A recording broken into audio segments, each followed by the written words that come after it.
And vegans, wake up, open up your eyes. Your country needs you. Hope you realize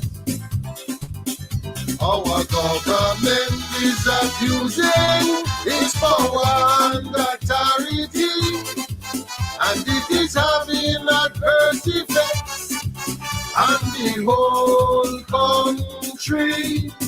It is time for us to take a stand. After all, this is our native land.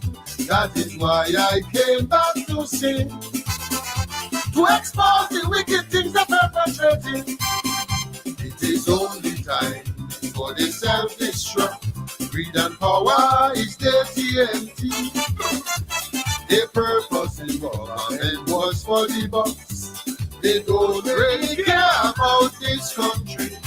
All the scheming, conniving plans have caught up with them. They are facing insurmountable problems, and just as sure as the sun will rise, this government must fall. The handwriting is on the wall.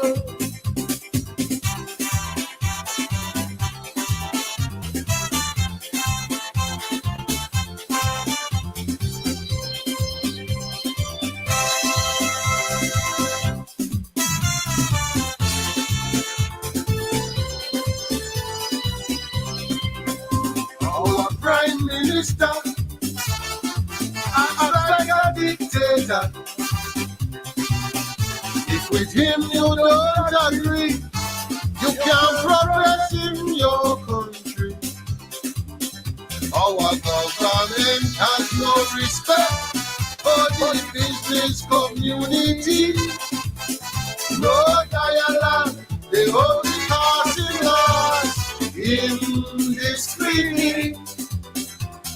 Taxing the poor ones who have no money, while their friends live in luxury. As a family and the Prime Minister and them young boys think they're on Antigua. It is only time for the self-destruct. Greed and power is their TNT. Their purpose in government was for the bucks. They don't really care about this country. All the scheming, conniving plans have caught up with them. They are facing insurmountable problems, and just as sure as the sun will rise, this government must fall. The handwriting is on the wall.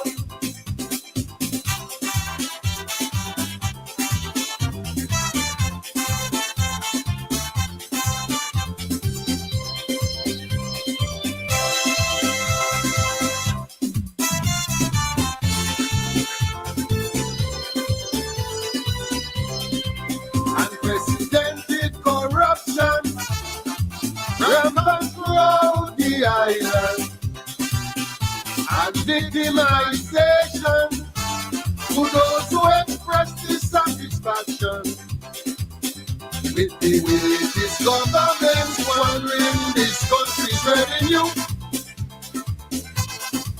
accepting no accountability for the underhand things they just do, ostracizing those who say they are no good, and rewarding their friends some with knifewood.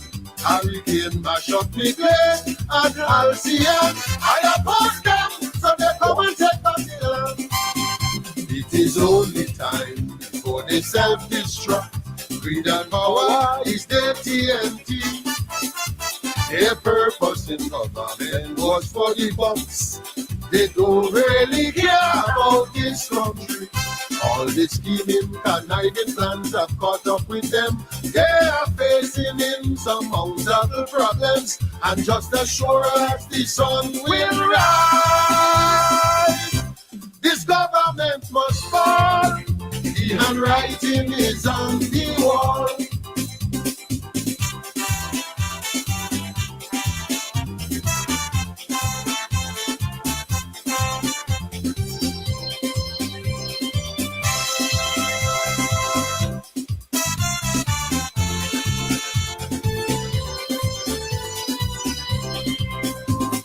I am the boss.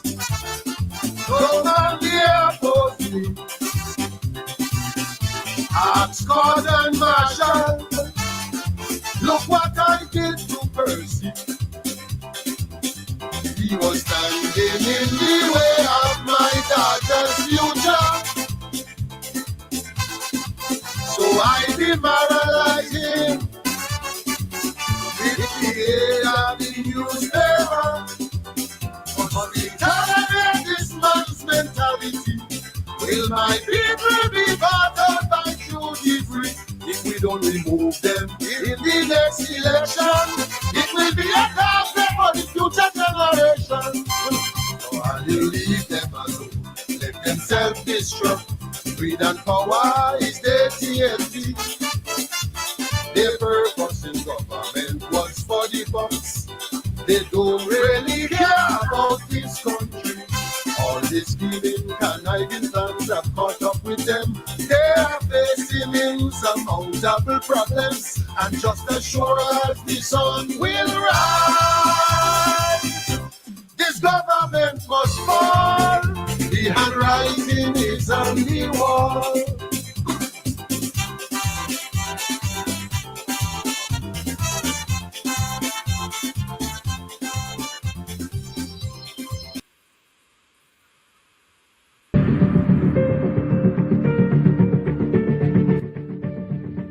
You know, people ask me all the time, why do you do this? Why do you not retire and read books and write fancy academic papers? And I say, yes, that is also important. But what is more important is that I was given an opportunity to read books in the first place, to engage with ideas because of the sacrifices of ordinary. And so part of scholarship must be given back to the people in the form of public engagement. If myself was a public scholar, what we call an activist scholar or a scholar activist, who's always trying to use the knowledge that is gained from reading books, from observing people in their communities, in their society, and giving them back, in the words of a U.C. Kwayana, giving them back to the people as a political nourishment and by extension, cultural nourishment. That's what I'm about. It's about being that public scholar whose work is not just confined to the classroom, but that classroom is extended to the public space. I'm David Hyde. Please help keep Politics 101 on social media and broadcast television.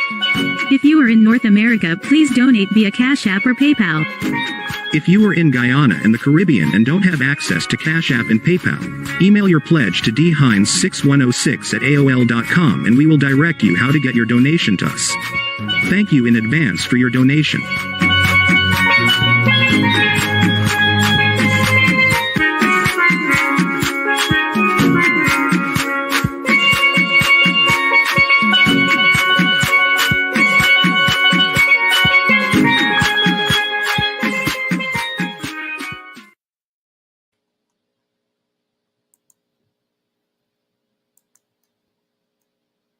Surmountable problems, and just as sure as the sun will rise, this government must fall. The handwriting is on the wall.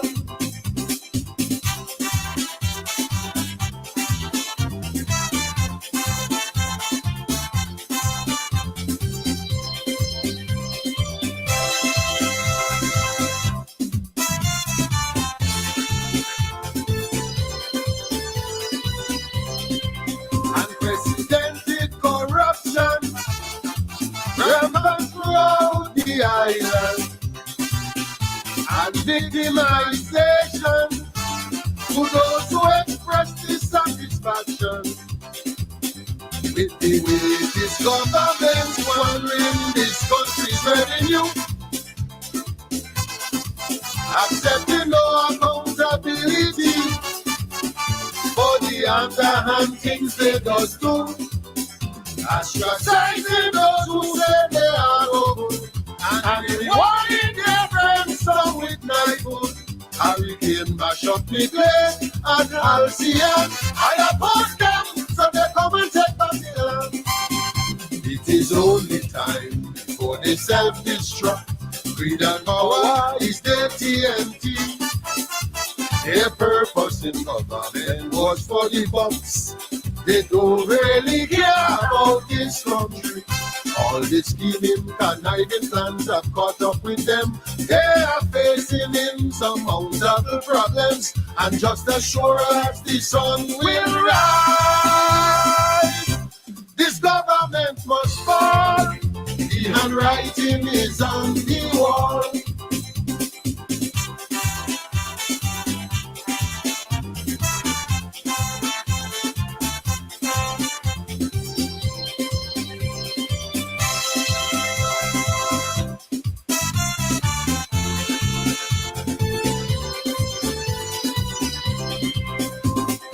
I am the boss, come and oppose me.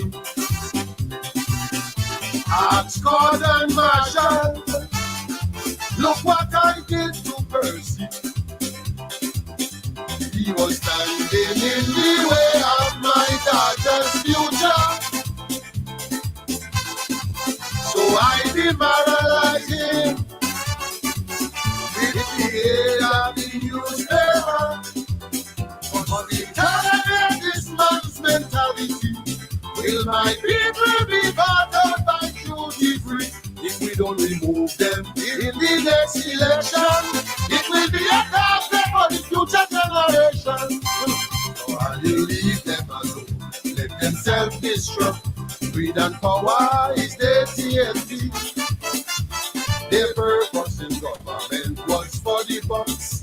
They don't really care about this conniving plans that caught up with them. They are facing insurmountable problems, and just as sure as the sun will rise, this government must fall. The handwriting.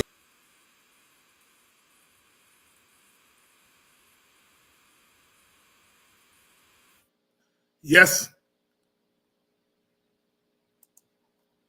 the handwriting is on the wall. This government must fall. This government must fall. Good evening to you. Early start this evening. The voice and the wisdom there of King Short Short out of Antigua. You could close your eye and think he's singing there about Guyana. There's similarity, so much similarity in our Caribbean political experience and cultural experience, that when the singers sing about one place, they really are singing about all of this. Government must fall. The handwriting is on the wall. The handwriting is on the wall. The handwriting is on the wall. And the next election has to be decisive, Please share the link and let everyone know we're on. We're on a little bit early because I have to skip away at 7:30, I think. 7:30. I will be on Globe Span tonight. We'll try to get the link on Politics 101 so you can follow the program. Emmanuel McLean, King Short Short, the handwriting is on the wall. The handwriting is on the wall. And as sure as the sun will rise, this government must fall. We have reached that point. We have reached that point where we have to call a spade a spade. We have to call a spade a spade. There are those like myself who believe ultimately, our country is only going to progress when we bring the representatives of all our people, all our races, all our ethnicities, all our classes, all our sexes, when we bring all our people together under one national government, that will ultimately be the time when all Guyanese can sit back and say that they are represented in government. That is our ultimate dream, our ultimate aspiration. But in the meantime, and as the DJs would say, in between time, we've got to do what we got to do. We've got to keep moving. We've got to keep moving. This government has to get out of the way. All single party governments have been disasters. Even when we have had a coalition, we had a coalition of two parties, 1964 to 1968. And then between 2015 and 2020, we had a coalition of several parties. But although they were coalitions, they were dominated by one big party. So there was not any big shift in terms of larger representation. But at least it was a start. My support for the coalition government in 2015 and my support again in 2020 had to do with the fact that I had a choice between a single party which was determined to govern Guyana and dominate Guyana, and another party which at least said it was prepared to go into government with others. And I took the choice of the one that says it prefer a broader government. And that continues to be my outlook on politics, my outlook on politics. And so the PPP was handed power in 2020, and in 4 years, look what they have done. They've got to go. As soon, as sure as the sun will rise, this government must go. The handwriting is on the wall. Good evening to those of you who are joining us from Antigua. Those of you who are joining us from Antigua and Barbuda, good evening. We came in tonight, of course, with the voice of Emmanuel McLean, King Short Short, the man who gave us "Nobody Go Run Me," from where me come from, me papa must nyam, me mama must nyam, who gave us Tourist Lego, caused a sensation. I think it was in 1976. In fact, the Trinidadians banned Tourist Lego from being part of the Road March. It was sure to win the Road March in that year, and the National Carnival Committee banned the Calypso, saying that Short Short was not a Trinidadian. It was quite a thing. It was quite a thing. But we've come a long way since then. You know, Trinidad itself is a cosmopolitan place, perhaps the most cosmopolitan of the entire Caribbean. You just have to check Calypsonians. A lot of them either were born in Grenada or their parents were from Grenada.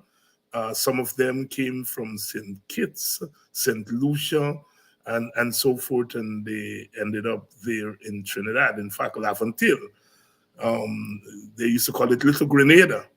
And so Trinidad itself, very cosmopolitan. I remember George Lamin saying when he went to Trinidad first in the 1950s, it was difficult to find a Trinidadian, that most of the families were, you know, Trinidadian mother, Grenadian father, Kittitian mother, Trinidadian father, and so on. Very cosmopolitan place. And so therefore it was quite shocking in 1976 when they took that move. But we've come a long way since then. We have come a long way since then. We remember Jamaica voting to opt out of the West Indies Federation in 1962. And we have come a long way since then. You know, Jamaica was all the way up there in the north, like Bahamas. They were not, in a sense, integrated into the larger Caribbean for geographical reasons, because they were all there in the north. All of that has changed now. Jamaica is very much part of our Caribbean. Bahamas, yes, to a large extent, but still, Bahamas look, for the most part, northwards. And I think one of the things about the Bahamas is that they don't play cricket. At least, they play cricket there. I've seen cricket played in the Bahamas, but they're not formally part of the West Indies. If they played cricket, then, it will bring them closer, as Jamaica over time became closer to the Caribbean. Belize, which is out there in Central America, the only English-speaking country in Central America, very much Caribbean in everything they do. But again, because of geographical considerations, they tend to be somewhat more Central American than they are Caribbean. But a lot of that has changed over time. Our Caribbean has become much closer. It's interesting because Guyana, which is not geographically in the Caribbean Sea,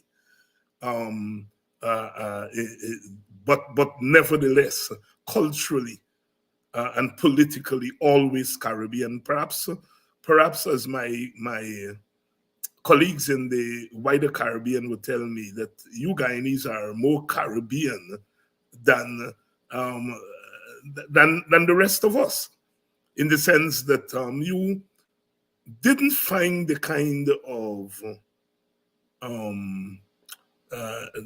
of parochialism in Guyana as you found in other parts of the region, and a little of that has changed now that Guyana has found oil, and there is a tendency sometimes to ask for revenge because of how Guyanese were treated in places like Barbados and Antigua and so on. But thank God, if you go to Antigua now, you go to Barbados, you go to St. Kitts, Guyanese are integrated in those countries, and they're very much part of those countries, very much part of those countries.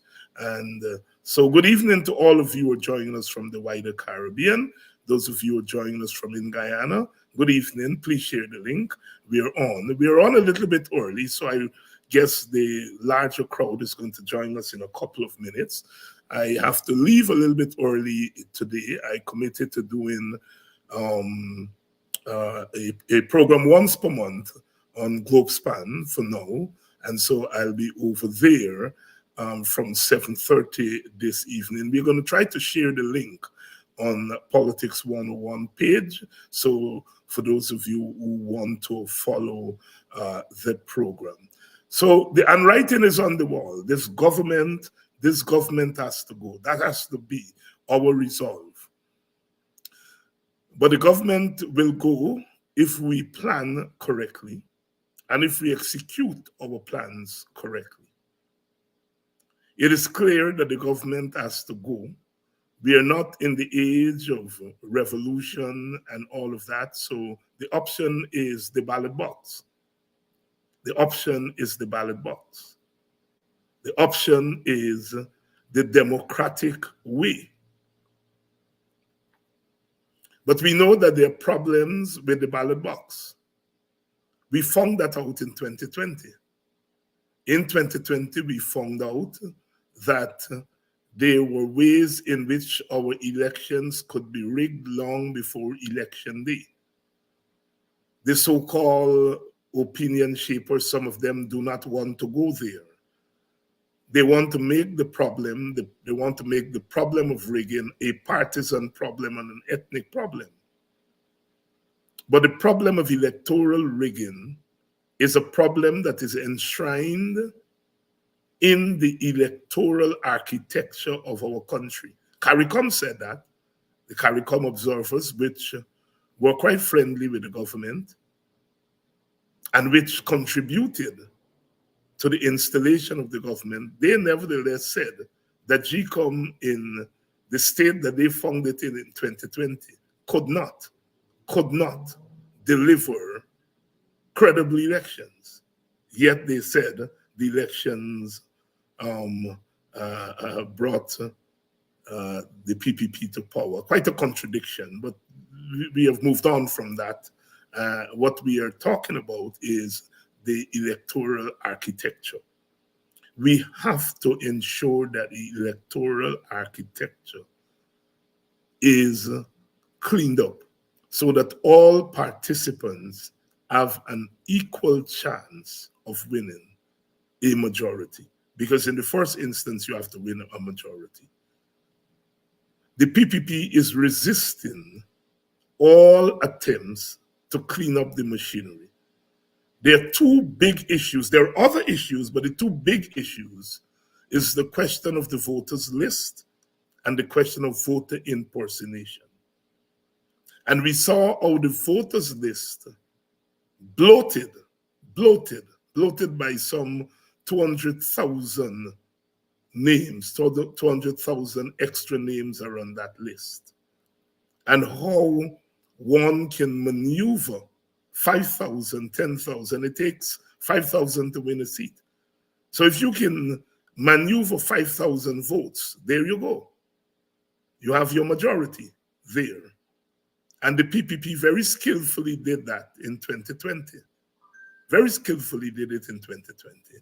And they were caught only after they accused the coalition of attempting to rig. And their charge, their accusation of the coalition of attempting to rig is what in the end skinned them up. So in their attempt to skin up the coalition, they end up skinning up themselves. And that is why it would have been interesting to have the elections petition heard. But they found ways and means to duck the petitions and to ensure that the petitions were not heard. Of course, on our side, it wasn't held because papers were turned in late, and the court used that technicality to throw out the petition. I did not agree with that decision. I did not agree with that court decision. I thought on a matter of election, something as important as elections, because elections determine who governs, and that something as important as election, the petition should not have been thrown out on those technical grounds of late filing of papers. I think the judge took a very conservative approach and stuck to the letter of the law rather than the spirit of the law. Had the judge taken into consideration the spirit of the law, then she could have allowed that petition to go forward. But she took a very conservative, a very minimalist reading of the law. And so the petitions were not heard. But if those petitions were heard, I think the government could not have escaped. The PPP could not have escaped. Not the charge of attempting to rig, but the charge of actual taking advantage of the inherent weaknesses of the electoral system to tamper with the election. And in an election that was as close as the one, then it was a grave charge. And so as we move forward in the next election, we have to take care of those problems. If we don't take care of those problems, then we are in trouble.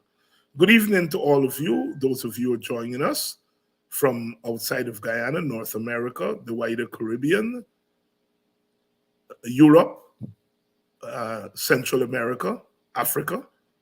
Welcome to Politics 101. Good evening to all of you wonderful people. I notice Mr. Newton, Orrin Newton from Buxton joining us.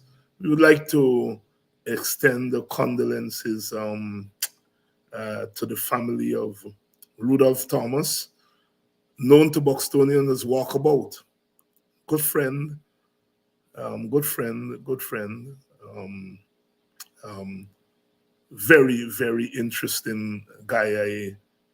I had the opportunity of spending a lot of time with him in his company when I was last in Guyana last year. It's difficult to take, you know. It's difficult to take. Always a very fit guy, you know, one of those guys who, what you call tough. He was a fight man, you know, short and but strong. And passed away, walkabout. Rudolph Thomas, condolences to his family and his friends. Buxton frontman, he was a Buxton frontman. But you wouldn't know it because he wasn't the typical Buxton frontman. You know, we always say people at the front side are conservative, you know. They hear a noise outside at night, they don't open the window, they just pull the blind and peep out. As opposed to if you're from Bagdam side, or you're from central part of the village. But Walkabout was one of those front side banners, we said, that could have come from any part of the village. And to all his friends, you know, all his friends, Walkabout, riders, you know, condolences. It's always difficult to lose someone. He wasn't sick. I understand he just complained of belly pain, and in a matter of days he was gone. We have to face the mortality. Welcome to Politics 101 tonight. Welcome to Politics 101 tonight. We are sounding the bell here that the handwriting is on the wall and this government has to go. For the good of Guyana. For the good of Guyana. At some point, as I said, my objective in politics is a national government.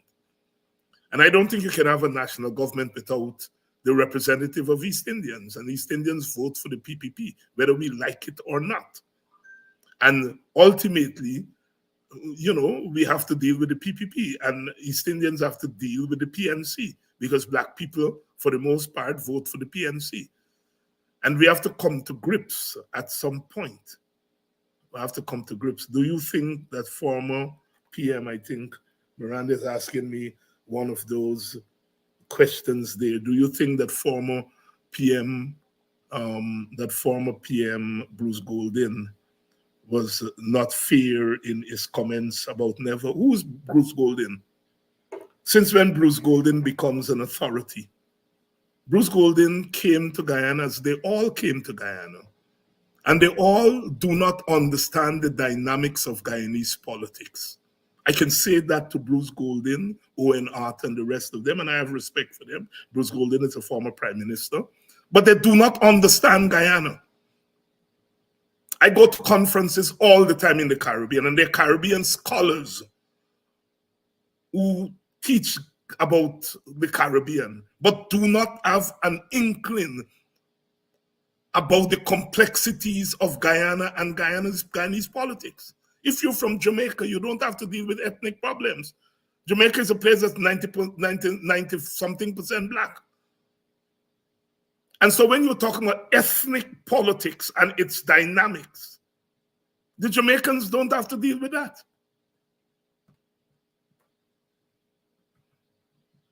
And so Bruce Goldin came to Guyana without an understanding of the complexities of Guyanese politics. And that's where they all fell down. That's where they all fell down. I think even we Guyanese sometimes struggle to understand our own politics.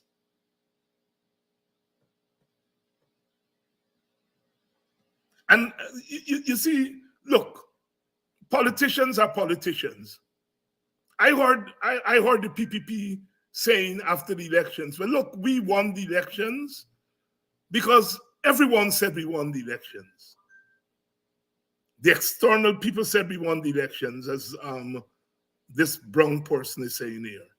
And the court said we won the election. But yet when the court today said to the very PPP that the teachers' money should not be deducted, that the teachers' strike was legitimate, they cost the court blue.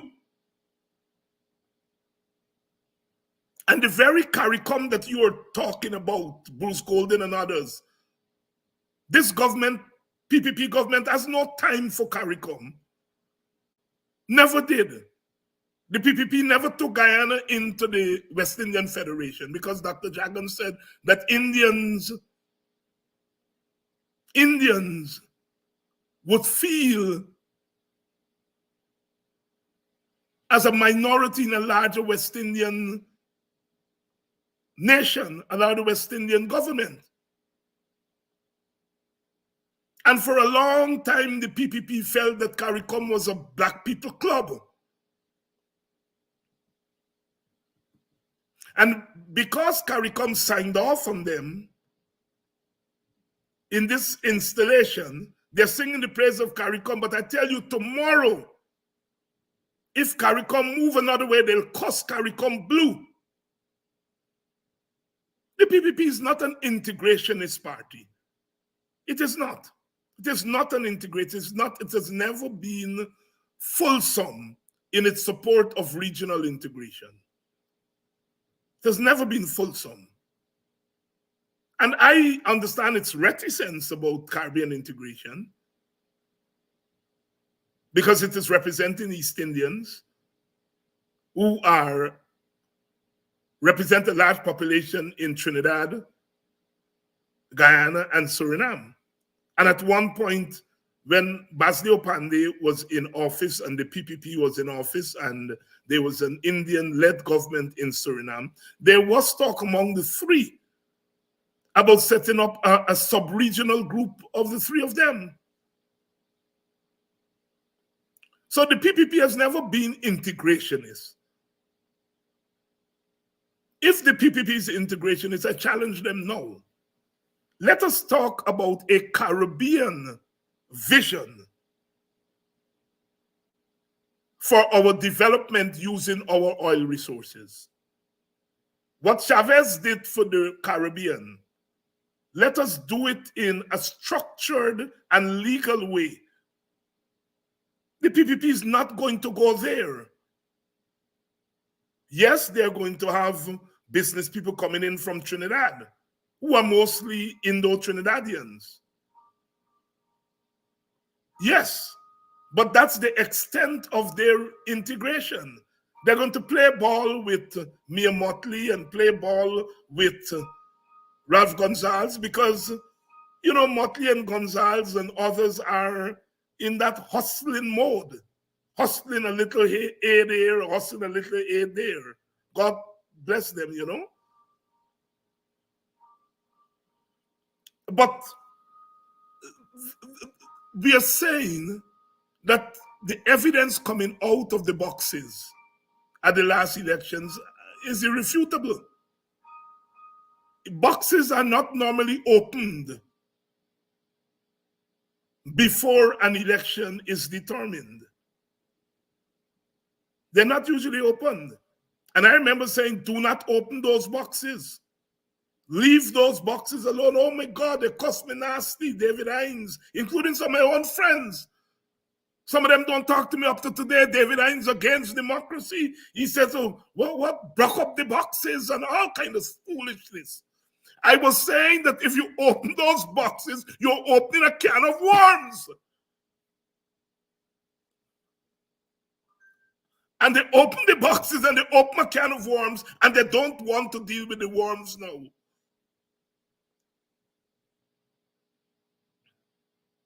Two things about those elections that were unusual. Opening the boxes before the elections are announced, it's unconstitutional, it's wrong, But it happened. The other thing that happened is that the United States sanctioned one contestant. Normally you sanction people after an election is decided. An election is decided and people decide, the election is certified and they don't want to leave office. You put sanctions and then. But the US sanctioned the coalition before the elections were decided, which meant the Americans influenced the outcome of the elections. How can you refer to such an election as free and fair? I am mindful of the charge by the PPP that they saw an attempt to rig an election. They saw Mingo with a piece of cloth, and that Mingo's numbers did not correspond with their SOPs.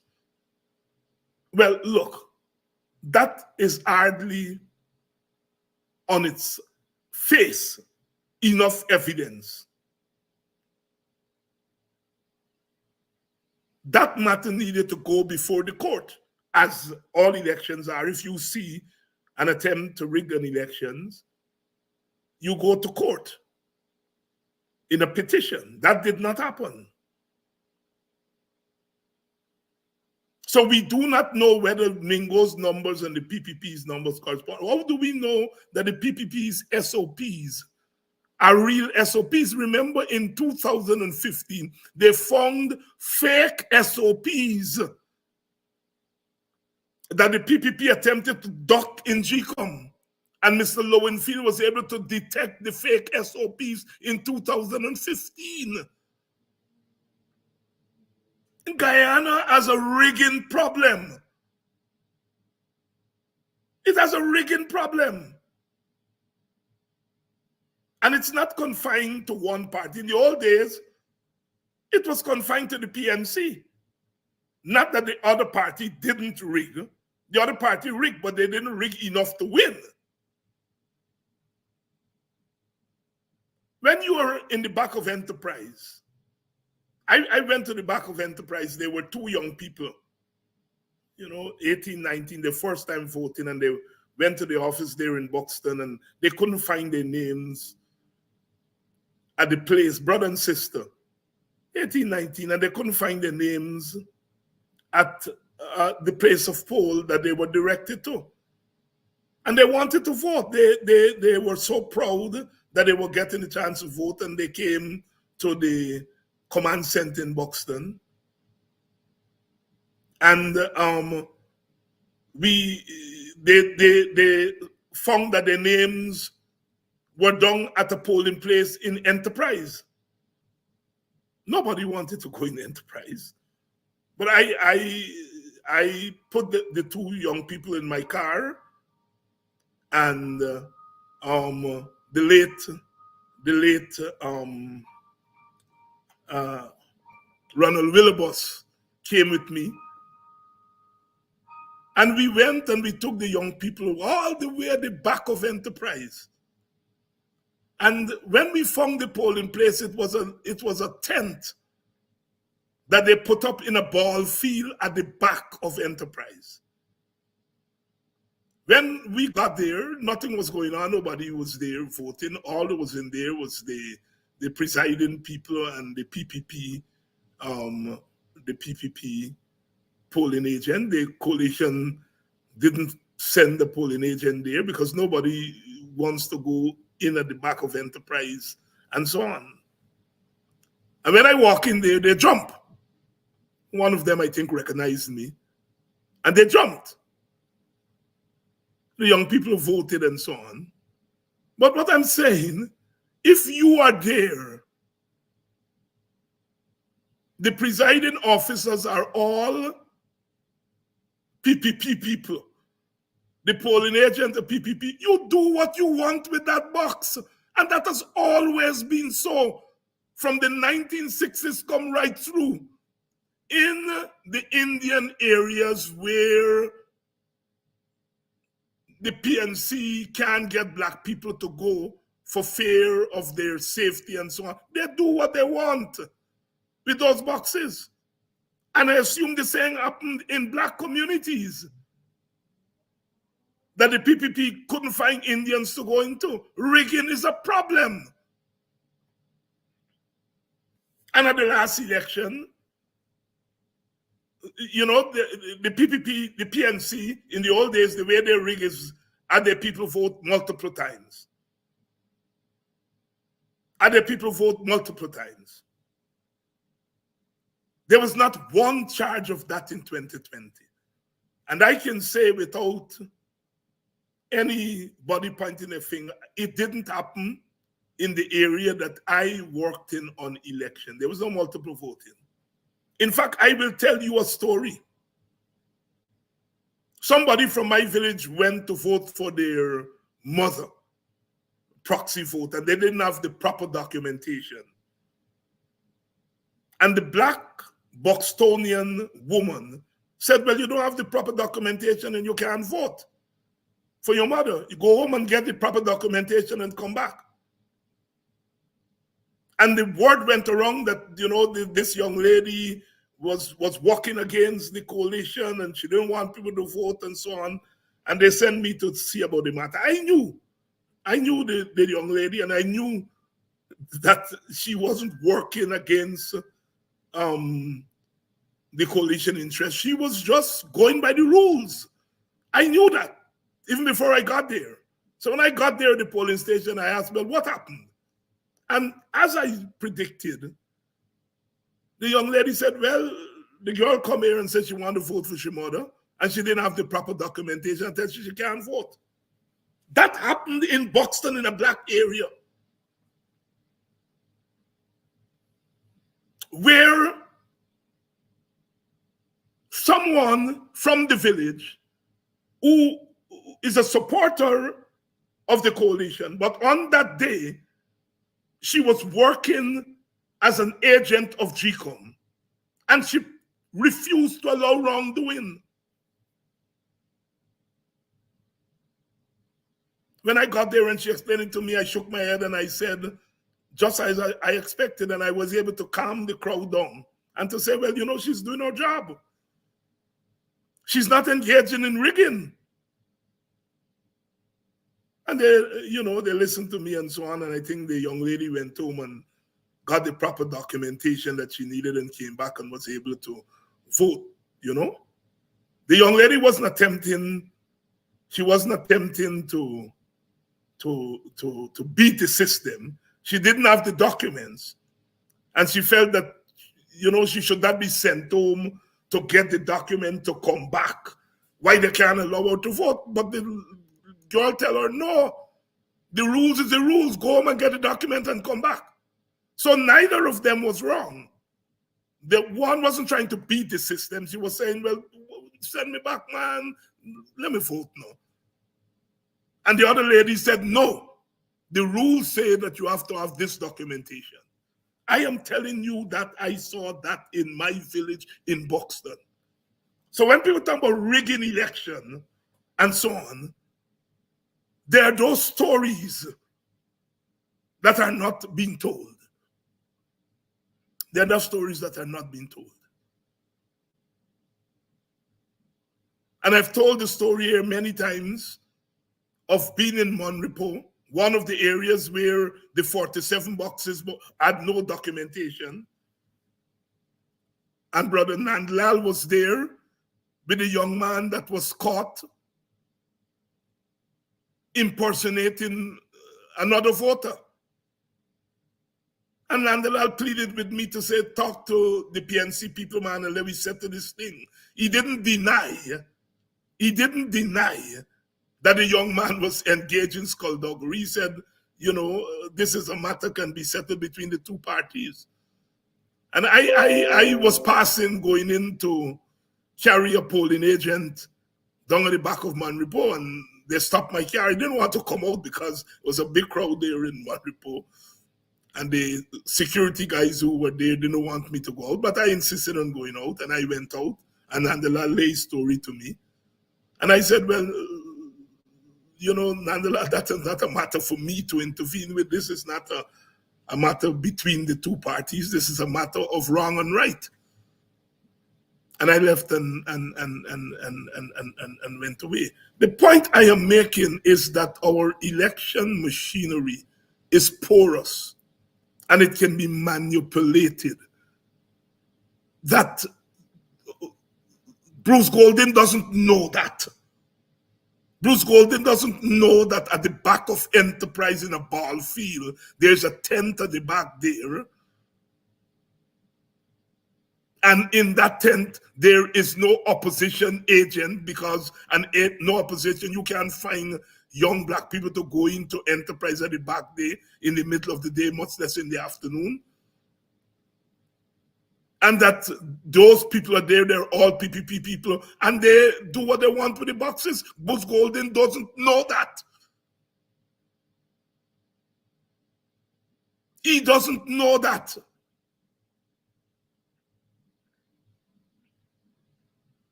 And so therefore it is those are the things that we have to fix. We have to fix those things, because our elections are not going to be above board until we're able to fix those things. The charge against Mingo is one that the numbers that he put up on the cloth doesn't correspond with the SOPs of the PPP. But take the matter to the court and let the court decide that. Don't leave that for GCOM to decide. GCOM decide that it will rectify the matter by opening the boxes. And in opening the boxes, it went from the frying pan into the fire, all house pan all house. And those who were talking about elections rigging,